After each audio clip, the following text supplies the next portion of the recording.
Ok. Așa. Salut, salut. Salut, domnul. Cum ești? Care-i treaba? Rupt. Da? E ok. Urcat foarte târziu azi noapte. Azi am fost la muncă. Am făcut sport. Am fost la bicicleală. Ai, Mai bun. exact. Prima oară pe anul ăsta. Mi-am făcut curaj. Și după aia am avut o criză de râs. Credeam că mor de râs, la propriu. Deci am râs cum n-am mai râs de ani de zile. Ok. În motive pasnice. O să vezi și de ce. Păi, bagă să vedem și de ce. Eu am fost un pic under the weather, așa, astăzi am lăsat-o mai moale și cu sportul și cu asta, știi?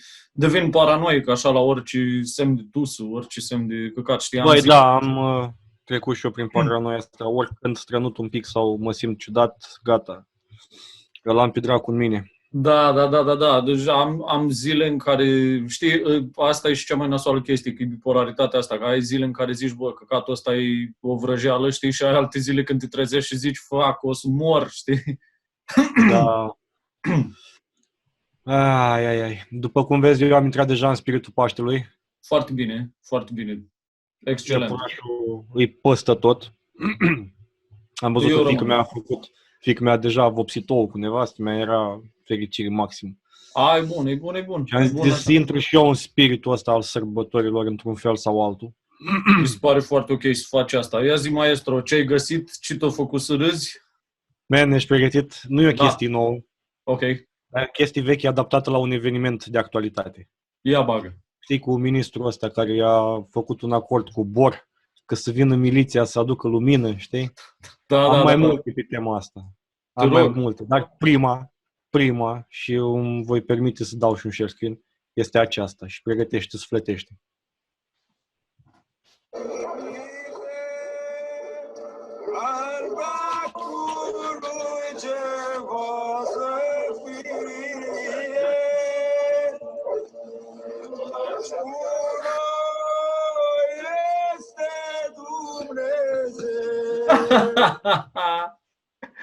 Bă, da. Adevărat. Vai. Bă, deci...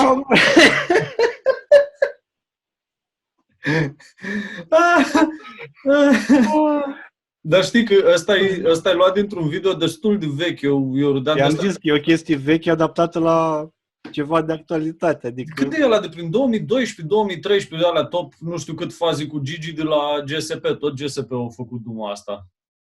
Băi, Gigi ca Gică Petrescu, n-are vârstă. N-are, e un clasic în viață, dar asta s-a stabilit deja, însă eu zic... Mamă, da. Deci am râs. Băi, eu mor, nu mai puteam să respir, mă durea burta, mă durea gâtul, mă durea pieptul, mamă, se speria și era Luca, bă, ce cu tine, ce plângi? Și am marcat și ei, evident, o luat-o și pe ea râsul. Da, o e razna, frate, dar știi care e faza? Că e râsul plânsul, că asta e destul de accurate așa vis-a-vis de ceea ce se întâmplă. Cum bă să-ți fete mintea să faci genul ăsta de acord? Eu înțeleg inițiativa, e frumos, încerci să liniștești oamenii. Repet, n-am nimic, oamenii au nevoie de reasigurare. Bă, dar mai ai și tu niște exemple de prin alte locuri. Vezi, uite, au fost Paștele Catolic, dar pe lângă scrisoarea aberantă a papei cu Universal Basic Income, măcar ăla a ținut slujba singur, înțelegi? Adică asta, da, ok, e o inițiativă drăguță. Ar fi foarte frumos în, nu știu, caz de, habar n-am, inundații sau alunecări de teren sau cataclisme din astea. Dar aici când știi că poți să împrăștii un virus care deja cauzează niște probleme destul de grave omenirii, nu te gândești și tu un pic, bă, poate nu e chiar o idee, nu știu, zic eu, genială să fac asta. Bă, eu mă gândesc că există consecințe grave dacă s-ar fi întâmplat așa ceva sau ar fi existat consecințe grave. Eu încă revin după sport. Dar problema e că pe domnii din clasa politică românească, indiferent de culoare politică, de denumirea partidului, e cam doar în pulă de ce se întâmplă în jur. Ei sunt puși acolo să facă bani, sunt puși acolo să plătească poliții și să își scoată investițiile pe care le-au făcut urcând în scară ierarhică la nivel politic. Și hai să fim serioși, bișnițarul ăsta de la Bor, Daniel, cum dracul îl cheamă, e cea mai mare curvă din toți. Adică ai văzut cum se împart fondurile către Biserica Ortodoxă Română la nivel de primării, la nivel de consilii locale, la nivel de guvern, da? Și cred că e un barter între ei, adică, bă, fă treaba asta că avem nevoie de bani, să vină lumea să cotizeze, să cumpere lumânări, să nu uite de noi, că o să vină alegerea acum, își vedeți că sunt alegerile locale, iar când ai un instrument atât de puternic și de eficient cum e BOR, da? Fiecare pielea pulii de popă de la sat are toți enoriași la degetul lui mic și toți votează cum vrea Nea Caisă, Nea Popa ăla, cum dracu îl cheamă. E greu să refuzi un om cu atâta influență. Și uite, biserica a ajuns să fie atât de influentă încât să facă marionete din toți puleții care ajung la guvern. Băi, eu nu știu nimic despre... Ministrul apărării. Tocmai, eu nu știu nimic vorbim despre... de ministrul artelor, vorbim de ministrul apărării. Eu nu știu nimic despre omulețul ăsta și ce este cu viața lui. Am luat contact cu domnia sa în momentul în care a început această criză și ieșea pe la televizor și făcea tot felul de anunțuri de interes public, dar da, și mie mi se pare că problematic, nu știu, să aibă biserica atâta influență este o problemă. Nimeni nu trebuie să aibă atâta influență. Dar știi care e realitatea tristă? Este că nu ai ce să faci, pentru că atât timp cât potențialii votanți ascultă de popă, cum zici tu în cazul ăsta pe la sate și așa, nu ai decât să aștepți să se schimbe generațiile, pentru că ăștia nu o să se liniștească, nimeni nu o să le pună niște limite de bun simț sau în vreun fel de limite. Așa că, da, e nasol, însă este un pic halucinant. Nu știu, nu m-am uitat la alte țări și nu cred că vreuna din ele ar mai fi adoptat o idee de genul ăsta. Adică s-a supărat până și Iohannis, știi, la faza asta. Adică a ieșit și el și a spus că o să aibă o discuție. Că bătea la ochi. Deja era absurd. Man, bate la ochi, nu că bate la ochi, dar e fucking periculos. Adică, băi, hai să stabilim și noi una și bună, domnul ministru al apărării. Bă, ori e groasă treaba, ori nu e groasă treaba. Adică, ori e așa, ori nu e așa, știi? Ori stăm în casă, ori nu stăm în casă. Adică, hai să nu ne mai căcăm pe noi. Uite, Suedia a avut o altă abordare vis-a-vis de coronavirus. Nu au deocamdată problemele pe care le are restul Europei. America văd că începe să-și schimbe ușor abordarea vis-a-vis de deblocarea economiei. Adică, bă, ok, nu e nicio problemă. Haide să vedem. E groasă sau nu e groasă? Sunt proști suedezii sau nu sunt proști? Că la mie mi-apare și la pișatul ăsta de telefon, nu? Rețeaua și hashtag stăm acasă. Păi stăm sau nu stăm acasă, domnul Vela? Sau cum pula mea îl cheamă? Băi, cine ești tu să te iei după suedezi sau danezi sau austrieci? Că ăia sunt proști. Ăia au uitat de Dumnezeu. Cum adică, cum îndrăznești tu să te uiți înspre vest, da? Când ai aici călăuza luminii, cum dracu să-i spun, patriarhul pulii, care deține adevărul universal, da? Băi, da, ok. Ok, o fi deținând el nu știu ce adevăr universal, nu este nicio problemă. Eu n-am zis, dar haideți, domnilor, să ne hotărâm. Adică ori stăm acasă, ori nu stăm. Ce asta? Că vine ăla cu lumina, vine poliția, vine pe lângă comicul și ridicolul absolut al acestei situații. Adică să pui omul care trebuie să asigure ordinea publică și să aibă grijă să nu se întâmple tot felul de infracțiuni, tot felul de nenorociri. Nu ați scos armată pe străzi, adică e vorba de criză, situație de urgență națională, cum pula mea se cheamă. Păi ce faci, man? Îl iei pe ăla din post, îl pui să care lumânarea, Alex, pui și pe el cine știe cât ori bolnavi. Adică, băi, deci scuză-mă, dar este o retardățenie, adică demnă de țările alea de prin altă religie, știi? Ăia care zic că merge cu supozitoare cu ulei de violete băgate în cur. Da. Că am discutat. Da, am mai purtat noi o discuție. Păi nu suntem departe de aia, asta ziceam și atunci, nu? Băi, eu tot speram să fim mai departe de aia, pentru că totuși nu suntem de ieri, de astăzi, în lumea democratică. Ok, suntem de vreo 30 de ani, dar cu niște ajutoare, cu niște aderări, cu pula mea, cât de bun ar fi, cât de rele ar fi, știi? Dar chiar în halul ăsta, man, adică pe bune, este o metodă foarte, foarte fucking primitivă. Înțeleg anxietatea românului. Înțeleg și gestul frumos, ți-am zis, în caz de oricare alt tip de calamitate, cu tremur, inundații, alunecări de teren, știu eu ce pula mea, încălzire globală, Greta, morții măsii, da, ok, poți să zici că dacă lucrurile sunt relaxate și totul e bine, poți să faci un gest din ăsta de cherestea și să vină băieții ăia să-ți aducă lumină, o floare, o felicitare. Nu e treaba lor. În caz de forță super majoră, dar aici vorbești de pandemie, adică nu vorbești de niște lucruri atât de izolate. Eu constat că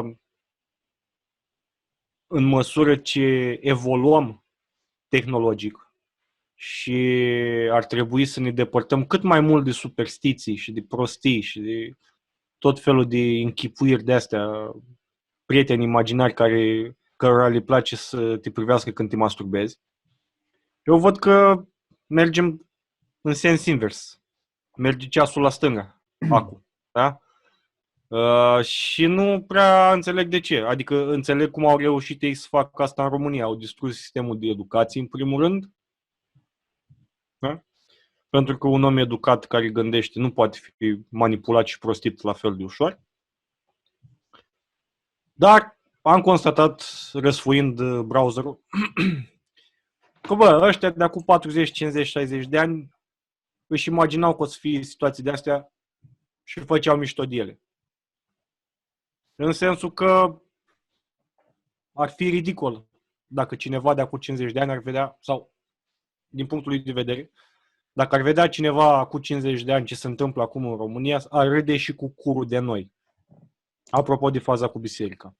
Și hai să-ți prezint ceva interesant. Bagă, te rog.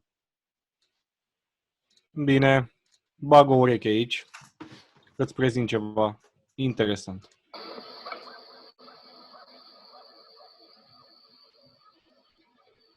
Părinte, dacă nu cânti acum, să fiu al dracu dacă nu-ți închid biserica. Declar morimă, epidemie locală, îți închid biserica și te la șofer. Te trimit la muncile agricole. Cel să cânt, comandant, repertoriul de la ei de stabilit. Magdalena. Magdalena, știi cu minte, că te dau locul te achide. Închid ferește-le, mă aude noriaș. Nu e măștere, mă, și nu e noriaș, care este eu mă duc. Bă, noriașuri, bă! Putu-mă Paște și Evanghelia mamelor și taților voștri! La muncă, ortodoxilor!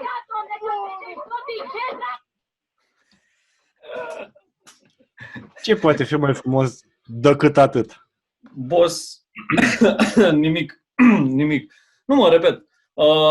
Știi care e faza cu sistemul de educație distrus? Aici avem chestia asta în multe țări. Și mă uit și în state, mă uit și peste tot prin Europa de vest. Numai că ei au distrus sistemul de educație cu alt scop, cu scopul de manipulare pe partea politică, știi? Pentru că, hai să fim serioși, n-ai avea atât de mulți aberanți cu marxismul și neomarxismul dacă ar avea parte de educație sau ar fi stat măcar o dată la o lecție de istorie. Și la noi nu-i tot la fel? Ba da, la noi tu nu nu vezi că de ceva timp toată lumea votează cu curul? Bă, la noi e o chestie foarte ciudată. La noi se votează cu curul de foarte mult timp. La noi se votează cu curul cam de când o căzut ceașcă. Și mai este încă o altă problemă. Lipsa de opțiuni. Eu în momentul de față nu mă simt încrezător în niciun politician care apare pe scena românească. Bun, nici eu. Dar atâta timp cât sunt 20 ceva la sută care au votat PSD-ul și 50 ceva sau 60% care l-au votat în 2016? Da. Sunt niște probleme destul de mari. Sunt niște probleme. Eu nu zic doar de bătrâni, dar generația care vine din urmă. Și de fapt am mai vorbit noi de generația care va trebui să ne plătească nouă pensiile, nu? Am purtat o discuție despre asta. Da. Ei cred că sunt primele victime a efectului de care discutăm acum. Băi, da, și sunt generații de sacrificiu. Noi am discutat, cred că ediția trecută sau cu două ediții, că noi ar trebui să ne asumăm faptul că atât s-a putut pentru noi și atât am putut și noi face în condițiile date, știi? Asta aud de 30 de ani încoace. Dar asta va fi realitatea încă 20 de ani de acum încolo, pentru că așa stau lucrurile și pentru că văd că nici din afară de data asta nu mai vin niște lucruri bune. Ăștia în afară au ajuns să aibă niște probleme de efectiv te caci pe tine de râs, știi? Adică vis-a-vis de tot fenomenul ăsta PC, vis-a-vis de ce interesează pe ei, în ce își bagă banii. Dacă stai să compari, situațiile sunt la fel de rele, doar că unii au reușit să plece pe un capital mai mare, iar noi suntem încă pielea pulii. Dar ce se întâmplă la nivel global în momentul de față este fucking scary și o să urmeze probabil un reset din ăsta în cine știe ce formă și mie mi-e frică de chestia asta. Eu cred că a început să se ducă la val de treaba cu PC-ul, pentru că a fost hype, nu prea mai ține și multă lume care tăcea din gură doar de dragul de a nu fi scuipată pe stradă. S-a hotărât să nu mai tacă din gură și exemple sunt multe și oameni destul de cunoscuți și din partea media și din lumea filmului și chiar din clasa politică. Și mulți și-au spus părerea sinceră despre chestia asta și a început să back down tot fenomenul PC ăsta exagerat. Stângismul ăsta grețos. Bine, ei o să existe mereu, dar nu o să fie atât de mult băgați în seamă și atât de mult hype pe tema asta. E adevărat, dar nu știu ce să zic. Încă sunt foarte mari probleme la nivel de media. Dar eu consider că o criză mondială de genul celei pe care o trăim acum le cam bagă niște common sense în cap multora.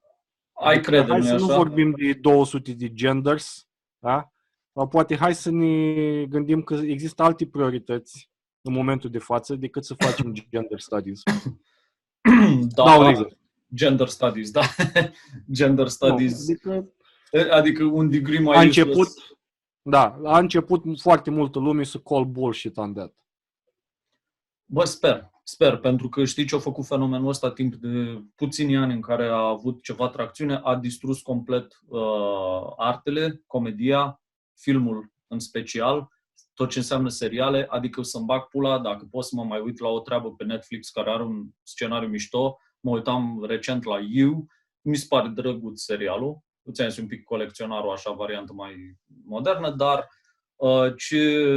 deci nu trecea episod să nu spună cineva ceva de toxic masculinity, white privilege, deci nu se putea, efectiv nu se putea.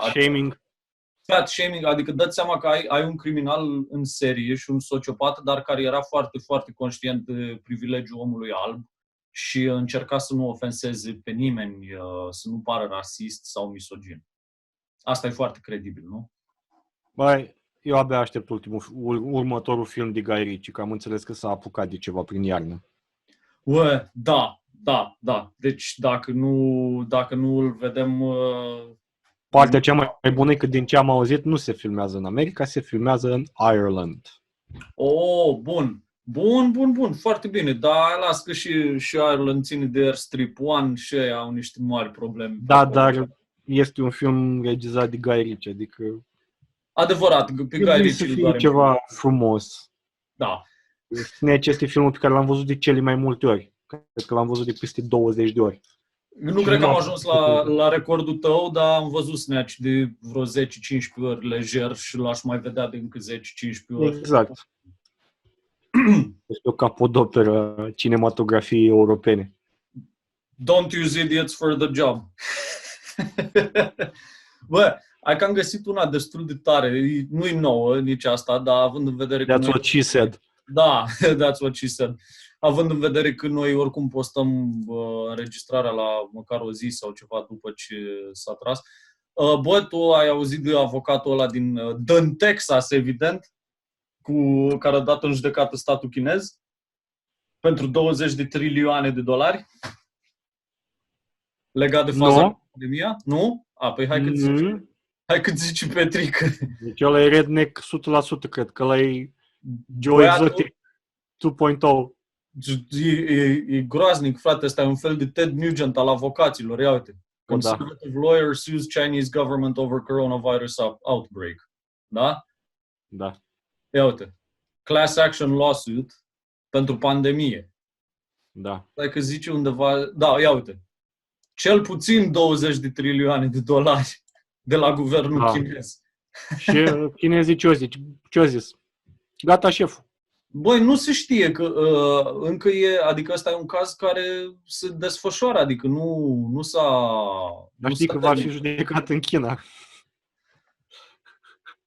Băi, mie îmi place inițiativa și am început să mă satur un pic de faza asta cu vai să nu zică nimeni nimic de China și nu știu ce. Mie mi-a plăcut super mult Trump când a întrebat ăștia, nu e rasist să spui virusul chinezesc? Și ăsta a zis, no, it came from China. Înțelegi? China. Și mai sunt niște chestii, știi, că aud acum tot felul de apologiști din ăștia pentru guvernul chinez, că de fapt ar fi fost, nu știu, biciclistă americană care a participat la, nu știu, olimpiadă din asta militară și că ea a luat virusul de la niște chinezi de acolo, dar ea l-a dus în China, niște aberații din asta, orice vai, să nu dăm vina pe China, știi, noi marxiști ăștia. Da. Și boss, adică la un moment dat circulă și cred că ai văzut și tu zvonul că la un moment dat un paznic de noapte de pe la laboratorul ăla din Wuhan ar fi vândut lilieci marketului respectiv. Că într-un regim comunist, ce poți să faci ca paznic de noapte? Să furi! Să furi. Bine, bă, zvonuri. Bă, sunt zvonuri, dar acum haide să dă în pula mea, adică serios, ce legătură are rasismul cu faptul că guvernul chinez chiar a făcut un meciul foarte urât și nu este prima dată, nu pare că au mai venit vreo 2 epidemii de pe la ei. Eu mai aud o chestie, aud că se testează oameni, iar testarea cea mai eficientă e prin verificarea anticorpilor. Dacă ai anticorpi la coronavirus, înseamnă că l-ai avut sau încă l-ai. Că la un moment dat organismul tău s-a luptat cu microbul. Da, dar uite, ce să vezi, că s-au găsit în Europa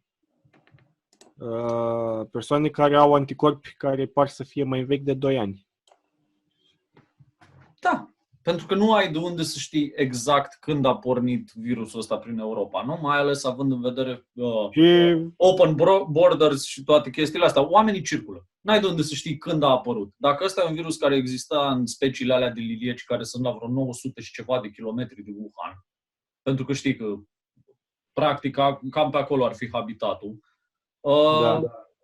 Pula mea n-a apărut anul trecut. Îți dai seama că există de probabil sute de ani în speciile alea de lilieci. Și da, azi citeam că ăștia, cercetătorii britanici, dincolo de mim, au o nouă teorie conform căreia nu vine de la lilieși, ci de la câini vagabonzi, care la rândul lor mănâncă alte animale. Nu știu, este dubios. Dar având în vedere cum se manifestă, faptul că pentru 90% din persoane este asimptomatic total, deci poți să-l ai și nu-ți dai seama deloc, și se manifestă în mare parte la persoanele care deja au probleme foarte grave de sănătate și sunt on their way out și se manifestă ca pneumonia, da? E posibil să fie existat de mult timp sau mai puțin timp, dar să nu fie apărut acum în decembrie în China și să fi fost pur și simplu discarded as pneumonia. Da, foarte posibil, foarte posibil. Băi, vai de pula mea, cum e asta? Ce ai găsit acolo? Una care mi-a plăcut, de fapt am găsit 2. Hai de capul meu. Și mai este... Aia, da, cu pulanele. Am văzut așa, este genială. Bă, n-am nimic cu forțele de ordine și nici ele n-au nimic cu mine, dar asta chiar e funny. Scuzați-mă, chiar e funny. Ai văzut, mă, faza cu Trump care vrea să taie fondurile către Organizația Mondială a Sănătății? Da. Ce părere ai de chestia asta? Pentru că mie pe undeva nu mi se pare chiar un lucru atât de nasol. Măi, eu cred că ar trebui să investească mai mult în sănătate, dar ar trebui să investească în organizații capabile și competente. Care nu sunt în buzunarul Chinei? Dar nu contează în buzunarul cui sunt. Nu-și fac treaba, în primul rând. Da, ei erau foarte preocupați de a nu speria populația sau nu înțeleg, dar ce s-a întâmplat e adevărat și acum foarte mulți oameni sunt foarte revoltați. Vai, cum să le tai fondurile? Păi le tai fondurile în pula mea pentru că au dat-o foarte tare în bară și ajungi să te întrebi, coaie, dar noi de ce vă plătim? Pentru că asta face Trump și nu vor să înțeleagă toți snowflakes ăștia. Băi, omul e pe business. Exact. Ei nu justifică investiția. Bă, am băgat o grămadă de bani în curul vostru. Da. Ce ați făcut cu banii ăia? De ce nu funcționează? De ce nu văd rezultatele? Nu funcționează, încercăm cu altcineva. Nu? Da, evident. Adică nu văd care e supărarea și nu e ca și când nu sunt deja companii private care lucrează la vaccin de destul de mult timp. Nu e ca și când nu sunt oameni care se preocupă de chestia asta și chiar o fac destul de bine, știi? Adică care e problema? Sunt companii private care sunt motivate de profit. Și ei fac tot posibilul să le iasă. Da? Organizațiile astea mondiale, naționale, europene, astea sunt ocupate să facă gale, să dea premii, să căcat, să facă poze prin Africa, să... Boss, știm cum funcționează. Știm. Probabil știe și el, le vede de atâta timp că nu s-a născut ieri. Pe lângă asta, gândește-te că omul este super blană pe business. El știe toate tacticile astea de PR, adică nu poți să-l faci cu fazele astea. Nu e vorba doar de PR, e vorba de cause and effect. Bă, ți-am dat bani. Ce faci? Ce ai făcut de banii aia? Unde este rezultatul investiției? Nu este. A fost o investiție proastă. Ce am învățat din asta? Să nu mai bag bani în voi. Bine, pa! Next! Da, și așa și am văzut că și Boris Johnson se gândește la același lucru și iarăși mi se pare o fază bună. Băi, băieți, ori vă treziți și faceți ceva, ori nu. Adică e simplă treaba și nu mă interesează ce cred toți pseudo-umanitarii ăștia despre chestia asta, pentru că nu e vorba despre asta. Eu n-am înțeles exact care e rolul WHO. Adică ei fac ceva concret, au laboratorii proprii, dezvoltă tratamente, au ceva R&D. Nu știu. Nu știu nici eu. Banii aia ce fac? Fac doar postări și gale și conferințe de presă și, nu știu, awareness studies?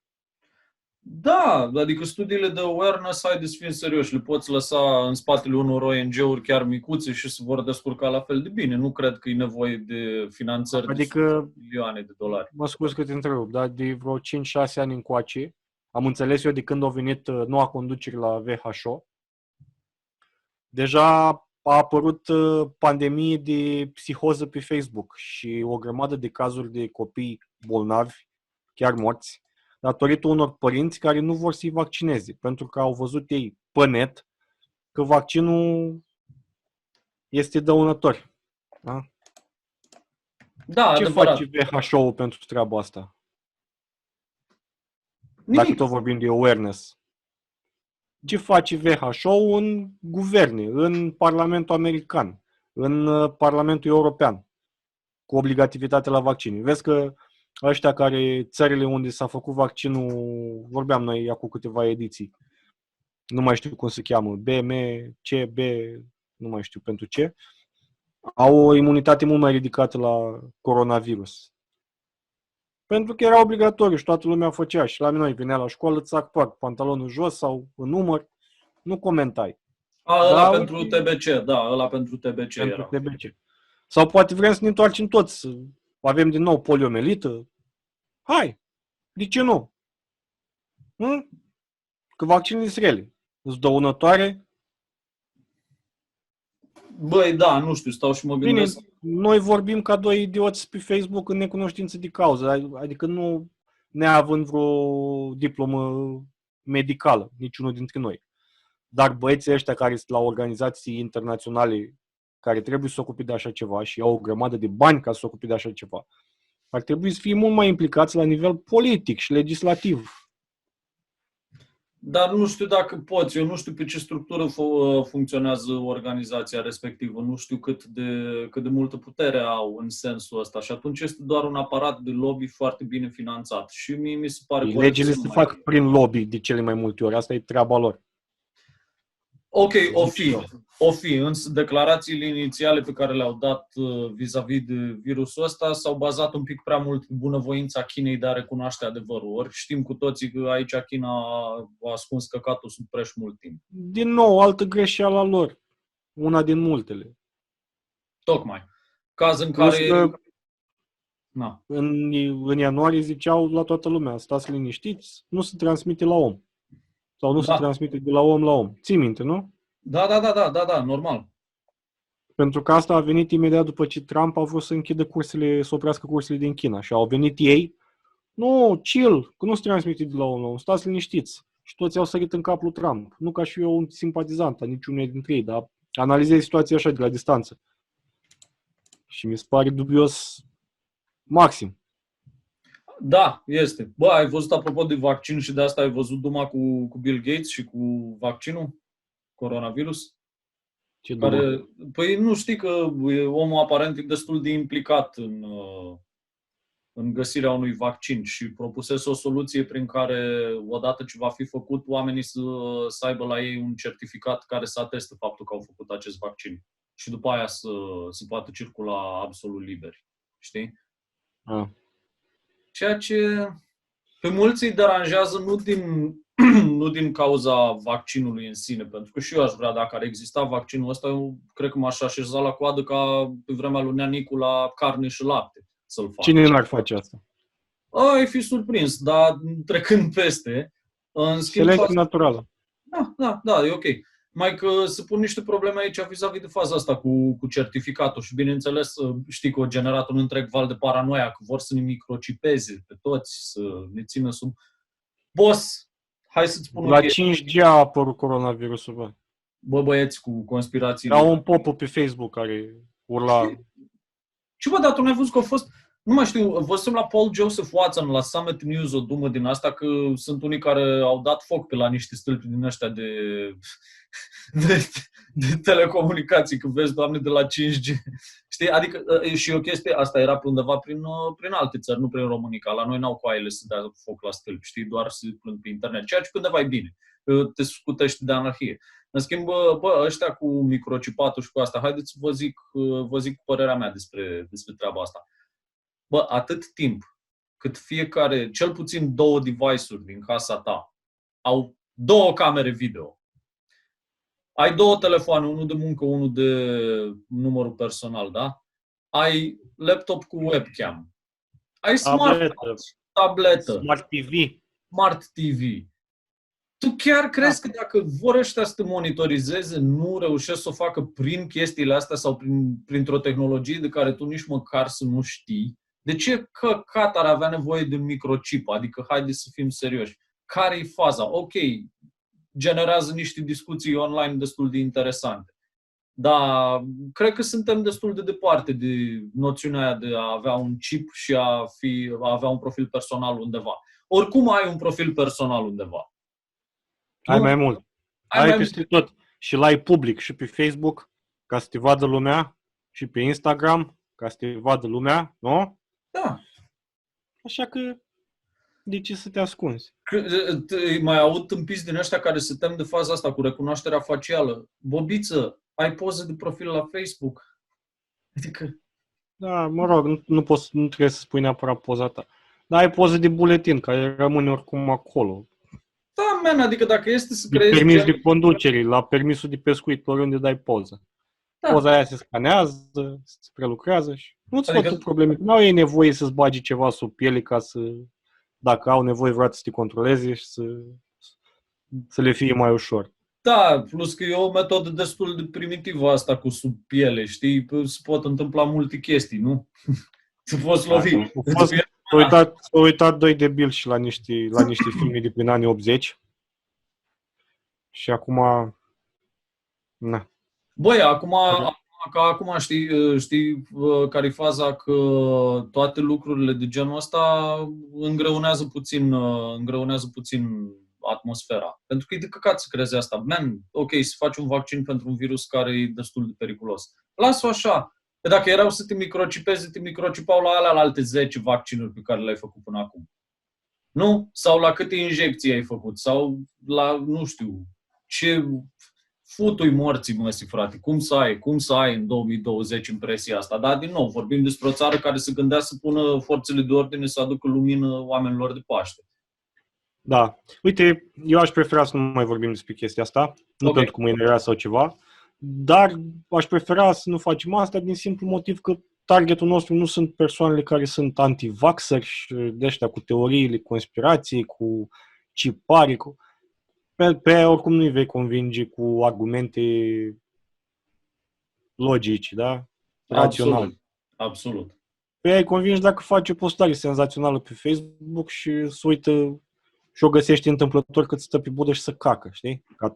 Ăla e momentul. Pe atunci îți vin ideile, nu? Bun, dar măcar să fii constructive, bă.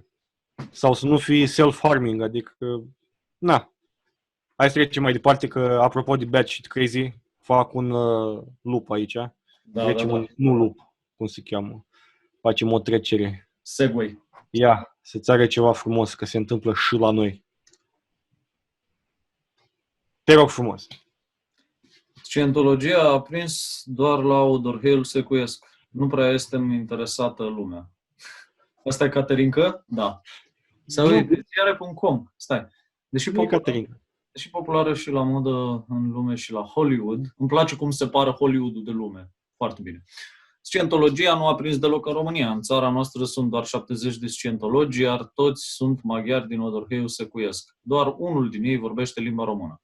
Nu prea este interesată lumea, a declarat Agale Peter Tibor, primul adept din țara al Scientologiei pentru EVZ. Directorul executiv al Asociației din Odorhei, Peter Tibor, este adept din 92, și a adus noua religie de la Budapesta. Imediat a fost urmat și de un pastor catolic din Ungaria, care a venit la Odorhei să facă propaganda neagră, după ce a aflat că scientologii au ajuns și în România. În replică, Tibor spune că vor doar să învețe să trăiască mai bine. El a povestit la începutul tratament de rezultate.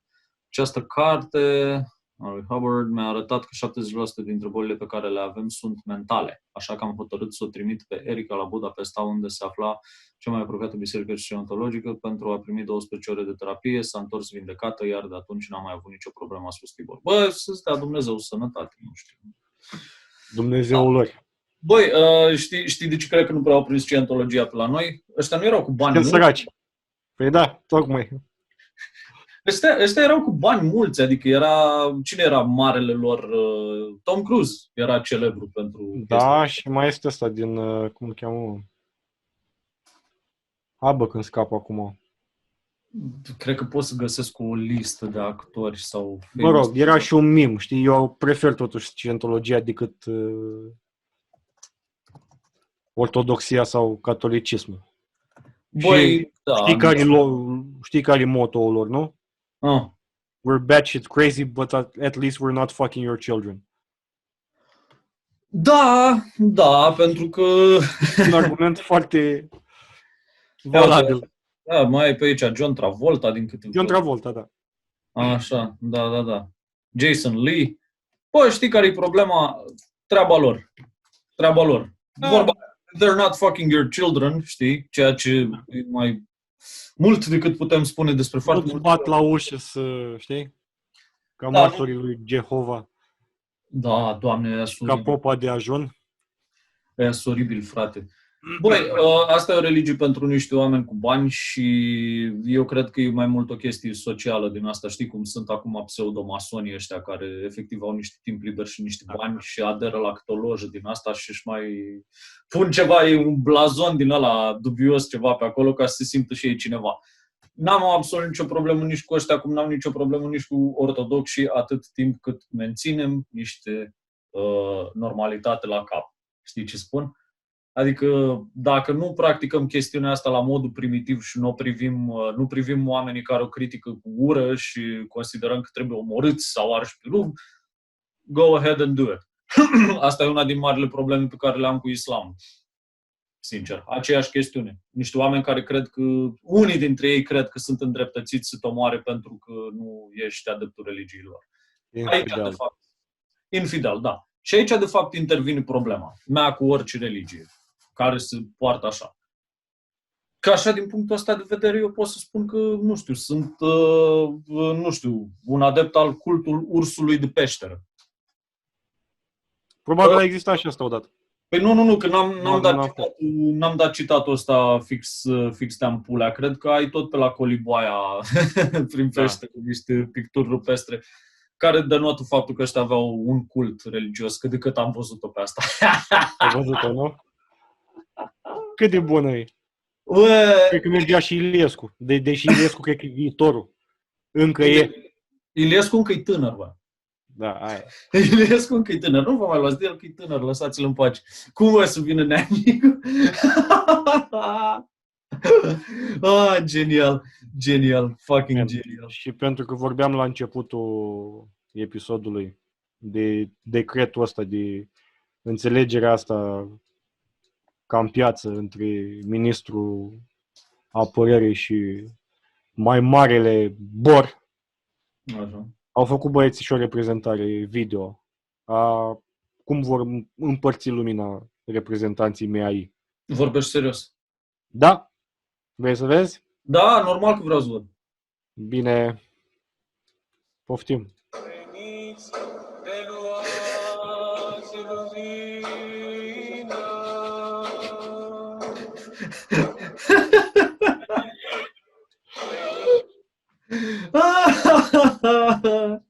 Băi, îmi place că n-a dispărut umorul. Adică în toată panica asta și haosul și confuzia asta și atâtea teorii. Și, bă, românul tot face mimuri. Adică nu... Mai ții minte de reclama asta? Da. Batman.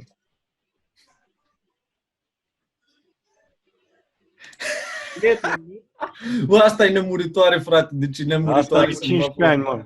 Bă, deci care a făcut reclama asta, nu știu, sigur a ieșit în presă, sigur să știi, iertați-mi ignoranța, dar, domnule, te salut. Ești un geniu să-mi bag pula, domnule, doamne, ce ești tu? Nu, man, e ăla care e cu Batman. Batman e producătorul și are firmă de publicitate, face, cu asta se ocupă. Da, bineînțeles, dar uite o idee care rămâne, știi? Da. Îmi bag pula, frate. Da, mă, mâncața. Și care crezi tu că vor mai fi urmările acestei carantine? Pentru că eu deja nu mai pot, frate. Deci am luat-o super mega razna și vreau Mai să... văd că și în America am văzut că azi sau ieri, că dimineața la noi, noaptea la ei. Probabil ziua de ieri pentru ei a fost cu scădere mare din număr de cazuri. La noi se menține, mai scad, mai cresc, mai scad, mai cresc. Problema e că la noi se fac mai puțin de 5.000 de teste în fiecare zi. Adică e prea puțin. E un pic nasol. Județul Neamț a ajuns din nou pe locul 3 după Suceava și București. Am înțeles. Armata împarte lumina pe scală, da. Bun și n-ai gag-ul ăsta la ceva, să bag. Da. Da, eu sincer numai jandarmeria și poliția nu vreau să vă la ușă la 12 noaptea sâmbătă. Sincer. Bă, nimeni nu cred că vrea să vadă așa ceva, dar... Stai că sunt de aia care vor să le aducă lumina acasă, că cum? Băi, nu, eu am înțeles că a picat până la urmă faza asta. Bine, nu? dar simplu fapt că s-a discutat la nivel oficial chestia asta este o rușine, mă. Este de un penibil greu de imaginat. Bă, da. O să ajungem în iad amândoi. Băi, nu cred, sincer să fiu. Nu cred. Da, așa mi-a zis popa. Ți-o zis ție, gata, deja ai primit feedback de genul ăsta? Da. Bă, foarte nasol, o să fac tot posibilul să nu... Păi, povesteam chiar la primele episoade că taică-miu au cerut să nu fac religii, nu știu, eram prin clasa a 4-a, cred că, sau a 3-a. Iar popa, scandal pe la învățătoare, că de ce, cum adică? Adică el a fost foarte surprins și ofensat de chestia asta și, auleu, a venit la oră și m-a luat, că las că eu știu, că îl cunosc pe bunicătul, pe unchitul, că la mine în familie sunt mulți preoți. Ei ce zic de treaba asta? Nu-i treaba lor, mă rog, nu. Bă, da, dar uite, vezi ce pierzi dacă nu ești așa cum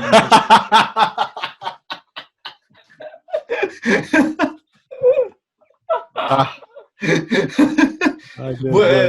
Bă, ce-ar fi zis maestru despre chestiunile astea? Pitica dracului. Ce să zic? I-ar fi luat la mișto pe ăștia, bă. Dar nu, că și el era creștinopat, dar era creștinopat cu teologie. Adică... Băi, da, dar totuși cred că ar fi înțeles un pic mai bine gravitatea situației vis-a-vis de împărțit lumină folosind MAI-ul, adică... Dincolo de faptul că omul era pe felia lui un geniu și era o sursă eternă de inspirație pentru mimuri, nu, era creștinul standard. Nu prea puteai purta o discuție rezonabilă cu el pe teme religioase. Dar nici nu cred că trebuia. Avea atâtea alte calități încât cu ocazia asta salutăm Brăila. Corect.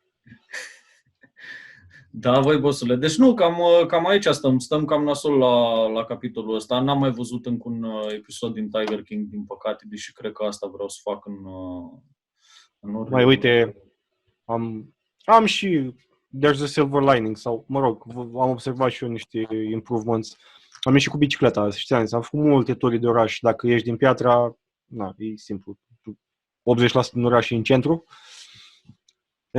Și după aia mai este Dărmănești. Mă rog, am fost până la Chimie, după aia până în Sărata, iar până la Chimie, iar până în Sărata, iar până în Chimie și după aia acasă. Vreo 14 km așa scurt. Aha. Dar majoritatea persoanelor pe stradă aveau mască. Băi, asta era partea bună. Și nu era chiar atât de multă lume pe stradă și este minunat să mergi cu bicicleta acum că e așa de subțire traficul. Dar cum ai făcut? Nu mai stai cu frica aia că... Poftim? Dar cum ai făcut? Ți-ai făcut declarații că vrei să faci sport? Și am bifat aia că fac sport în apropierea locuinței, dar în Piatra Neamț totul e în apropierea locuinței. Adevărat. Adică a trebuit să traversez orașul de 2 ori în sus, de 2 ori în jos, încă o dată în sus și apoi acasă ca să fac 14 km. Dai seama cam cât de mare oraș. Și mi-am pus în rucsac buletinul, declarația, mi-am luat o sticlă de apă, telefonul, căștile în urechi și bagă cărbuni. Foarte mișto. Cald afară, alaltieri ningea. Da, știu că o nins. Și azi au fost 24 de grade, adică... Nu, ăsta e genul ăla de oraș în care dacă ești să faci o alergare și nu ești atent, ieși din el, știi? E unul din avantajele, știi? Păi, când ieșeam cu bicicleta de obicei, trebuia să merg până la Bicaz și înapoi să fac 50 de kilometri, că prin Piatra Neamț, prin trafic, printre blocuri, Dar așa era un challenge, era un risc, adică trebuia să fii gambler, că aveai șansele să te calci tirurile, pentru că este transport, sau era pe vremea aia transport de marfă, mult, și e o singură bandă pe sens. Și îți imaginezi cam cât e de frumos când trec tirurile razant pe lângă tine cu 80-90 la oră, tu fiind pe bicicletă. Este minunat. Acum de bine de rău au închis varianta aia între Bicaz și Poiana Largului, că o renovează, dar bine. O renovează de ani. Băi, boss, hai că...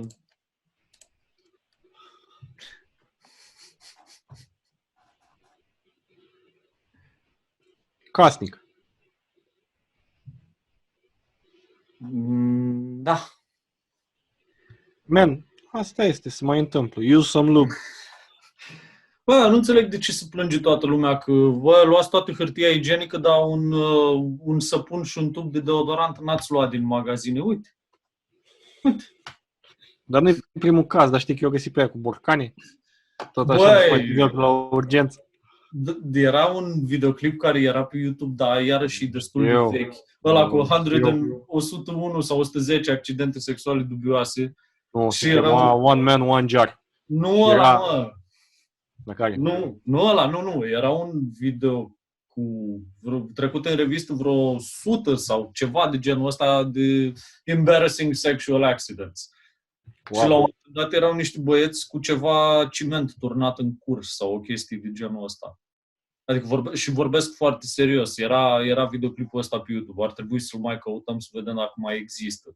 Eu m-am uitat la el prin anul Erau 2 de două noi facultate. care toarnă în curciment sau ceva de genul ăsta, nu mai știu. Băi, Remarcă aparent dă ceva care toarnă în cur beton, dar uite că nu mai știu care e faza. Dar eu știu că am văzut video ăla undeva prin anul 2 de facultate. Dacă era troll, era mult prea bine făcut, dar era făcut gen documentar. Și știu că nu era troll, de fapt, pentru că vorbeau chiar paramedicii care au ajuns la fața locului. Bine, aia cu cimentul a fost ultima, aia a fost cireașa de pe gunoi.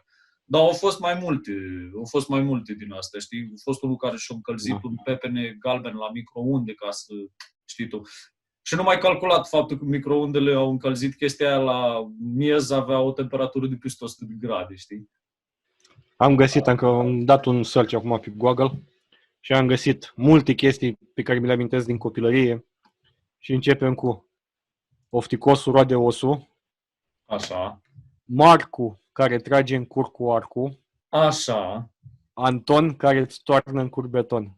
Ăla era. Ei, aparent a fost un Anton din ăsta și prin video ăla și ar trebui să-l căutați, dar nu mai știu cum se cheamă. Stai că deschid un YouTube și încerc să văd, măcar să vă zic titlul, ca să vă căcați pe voi de râs.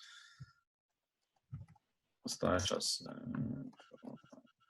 Da, era de mult asta, știu că ți-am zis, l-am văzut pe 101 embarrassing sexual accidents. Am văzut acum mult timp. 7 ani, cam așa. Cel puțin. Căutați... Îți dai seama că asta caut acum pe net. A, da? Bun, caut. Da.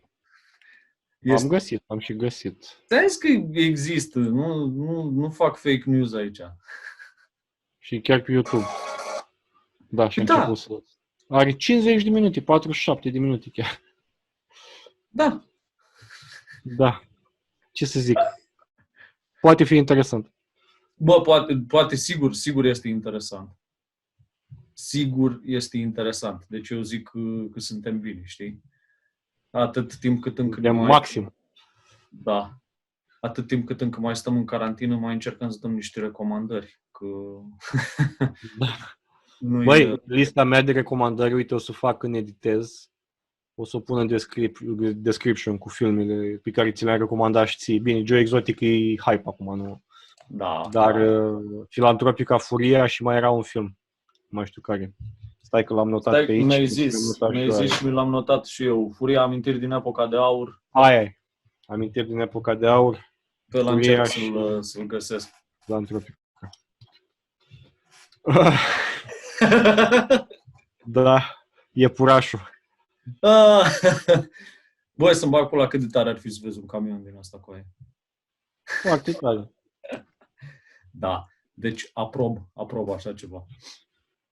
Hai să-mi bag picioarele. Da, băi, man, eu zic să o oprim aici pe astăzi, că a fost sărăcăcioasă în știri ziua și... Bă, din păcate, da, se vede că lumea la cumpărături. Chiar ieri, când veneam de la muncă, în drum spre casă, este un Carrefour Market de ăsta, în Mărăței. Cred că știi. Și era coadă de 30 de metri la intrarea în magazin.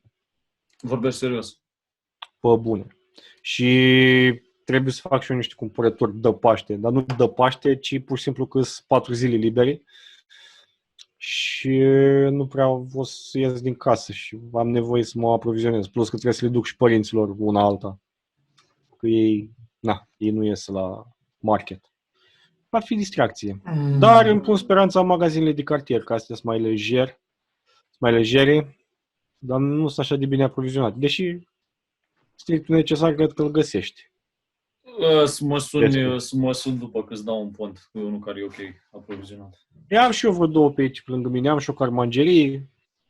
Te descurci, bă, dar nu, asta mă sperie și pe mine cumva că febra asta de cumpărături nu s-o liniștit absolut deloc. Am fost și eu acum vreo 2 zile cu maică mea să o ajut la cumpărături și m-am speriat de ce era acolo. Adică ce distanță, ce limite, ce căcat, ce... Mie nu că trebuie să stau la coadă și că nu găsesc ce am nevoie sau că pierd timpul. Mie că e pericol de răspândire.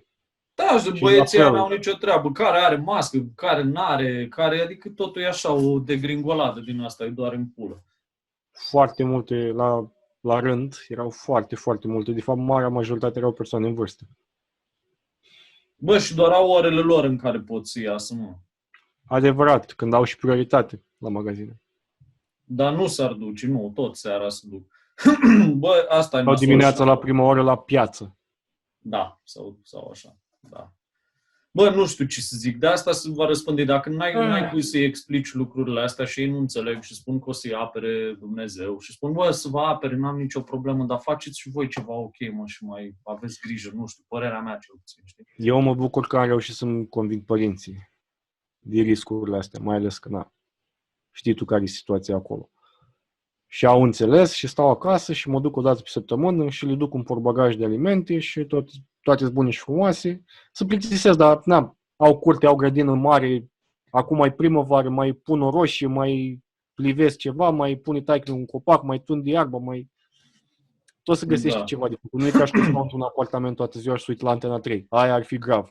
Aia ar fi foarte grav, că nu, în apartament adevărul că e super de căcat carantina, dacă mai ai o grădină, mai ai ceva, să mai ieși, să mai uiți la cer, să mai pizda măsii, asta e... Stai la aer, mai găsești ocupații. Le-am zis și văd că m-au ascultat. Fără vecini, fără vizite, fără neamuri, fără cafele cu frații, cu surorile, fără biserică, fără, știi? Da. Fără supermarket, fără ce are să aduc eu și asta este. Da, corect. Asta e o treabă. Da, domnule, haideți să o lăsăm aici pe azi și o reluăm mâine poate cu niște știri în plus și niște subiecte și să sperăm. Hai. Să sperăm că găsim mai multe chestii interesante. Da. Hai, să ne auzim cu bine. Ceau, Les. Pa! Pa.